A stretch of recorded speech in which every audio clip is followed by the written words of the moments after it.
feeding 3,500 people a week. Most of these people are desperate. The rewards are amazing, they're so wonderful. Is it sad as well? Yeah, it breaks your heart sometimes. Great-grandparents John and Bev Lowe are Perth's unsung heroes, preparing and serving thousands of meals every week for those who really need it. For many of them, it's just a continual round of feeling that nobody cares. What they do in here And we've got beautiful biscuits today, plus I've got a dessert. saves lives out here. We're just gonna bless the food, guys. They do it simply because they care. Why do I do it? I love it. I get so much out of it. Oh, you guys, come in. Come in and grab a seat. Across town in a city office tower, Rob Bransby leads a team of 850 as the Managing Director of HBF, the state's biggest health fund. It's light years away from Bev and John's world. It's just the job they do is absolutely amazing. Or is it? Tonight, these two worlds collide. I've got a good life. Yep, we work hard and all that sort of stuff, but there's people out there that are a little less fortunate than us, and we should be giving more back. Rob Bransby is losing the jacket and tie and becoming an undercover angel. Hi, Mark, Channel 7. Hi, How you going? Here in the Manna Industries kitchen, they think Rob's just another volunteer, and they don't know that Alicia on the right is part of the Today Tonight team. When I walked in the door to a modest kitchen, I'm thinking, how on earth are we going to produce 120 roast meals out of here? Where does all the food come from? We buy it, so I spend 2,500 a week. They'll soon be in for a very pleasant surprise. Well, Rob's not quite who you think he is.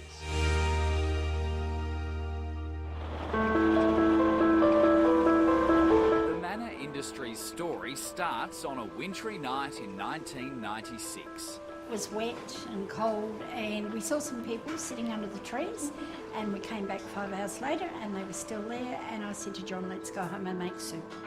And that's how Manna started. 16 years on, it's far more than a soup kitchen. What we normally do on a Thursday is roast chickens. Volunteers prepare 3-course meals for the homeless 5 days a week, 52 weeks a year.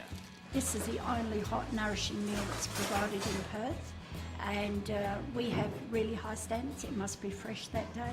It must be what you'd be prepared to serve to visitors in your own home. The clock's running. Rob and the other volunteers have 3 hours to make 120 roast dinners. And we'll get rolling.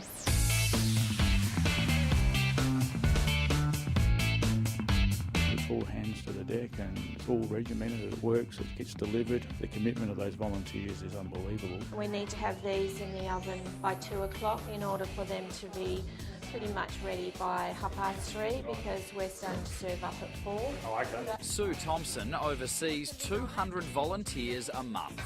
It's all about making sure these people are going to get a really well-balanced meal at least once a day.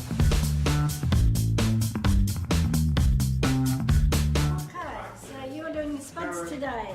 I've suddenly become a professional. Bev and John still have no idea that Rob is the boss of HBF. To them, he's just someone in an apron willing to lend a hand. I couldn't help but overhear your story. It's amazing, the story. 16 years later, and you weren't a supporter. Yeah, I wasn't that's in the right. early days, although physically I looked like a supporter, but mentally I wasn't. No. John Lowe admits this feeding the homeless caper was all Bev's idea. I wasn't comfortable to deal with prostitutes and drug addicts, drug dealers and glue sniffers, and I am told that 94% of the people on the street have mental issues, and I just didn't want to do that. 16 years on, he wouldn't be anywhere else. And I'm so pleased that as a result my life's been turned upside down. It's been such a wonderful experience. Now I've got some fresh bread for you. Oh, great. The Lows unashamedly hold their hands out, relying on donations like this one from Food Rescue. Oh, look at that.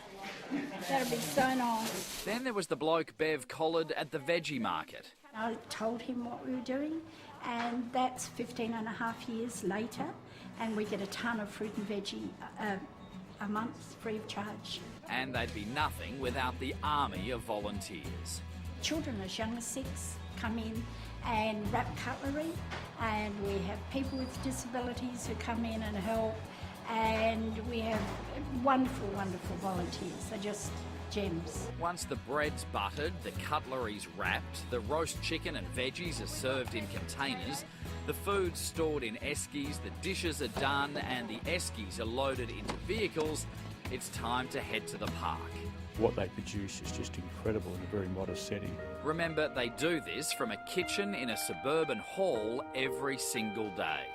It's just wonderful to know that you've made a small difference in somebody's life, even if it's just for one day.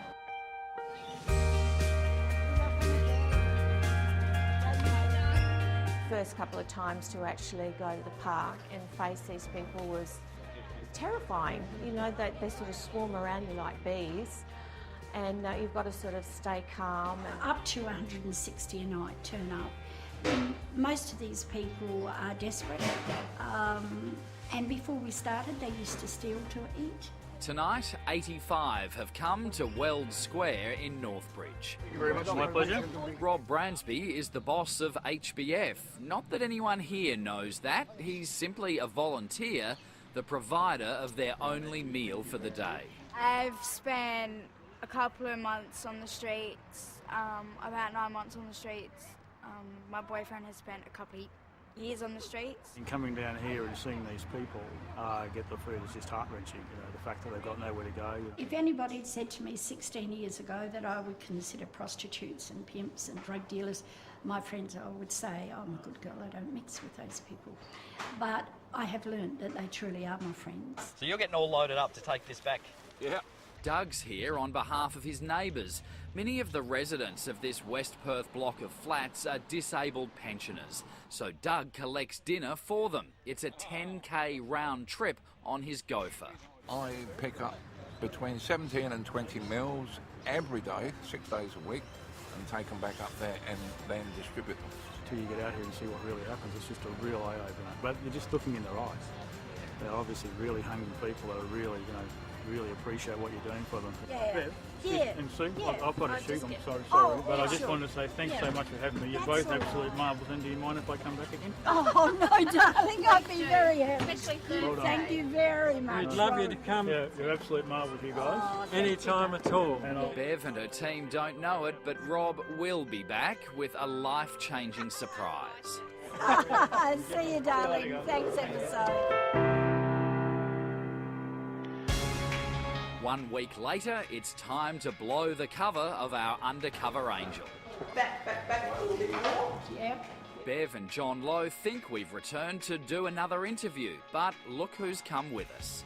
Now, I need to tell you Yes. that we've kind of been here under false pretenses. All right. Now, you think we're just doing a story on you and your charity, and we are to a certain extent. Yes. But you might remember Rob, who came Yes, last I- week as a volunteer. Yes. Well, Rob's not quite who you think he is. Bev and John, I've got to tell you, I'm actually the Managing Director of HBF, and I came last week to experience firsthand what you do, and I've got to tell you, it actually really touched me. I'm so glad you were in that park 16 years ago. I'm so glad you came back and cooked for those people, and I'm so glad you've both been there for the last 16 years to do what you do. It's absolutely amazing. We have a group at HBF called the Angels who represent our staff, and I told them your story after last week, and I said, look, we want to do some more to help you. So it's absolutely my pleasure today to come out here to give you a cheque for $30,000 from the staff of HBF. So thanks for the job you do. and it's my pleasure. It was absolutely my pleasure. Fantastic. So, Totally amazed and very, very grateful. Well, this segment's called Undercover Angels, but we think you're angels. So thank you for what you do, and keep up the good work. Sorry to pull the wool over your eyes like that. What a lovely surprise. Oh, it's just wonderful. Thank you so no, much. it's well worth it. Luckily we've got people like that out there, because what happens if it doesn't? You know, people like that don't exist. Anybody can do this work. It's a matter of just letting ourselves go. In my experience, getting out of that comfort zone and turning your life around. Thank goodness they're there. It's just a great story. Yeah, it's very rewarding.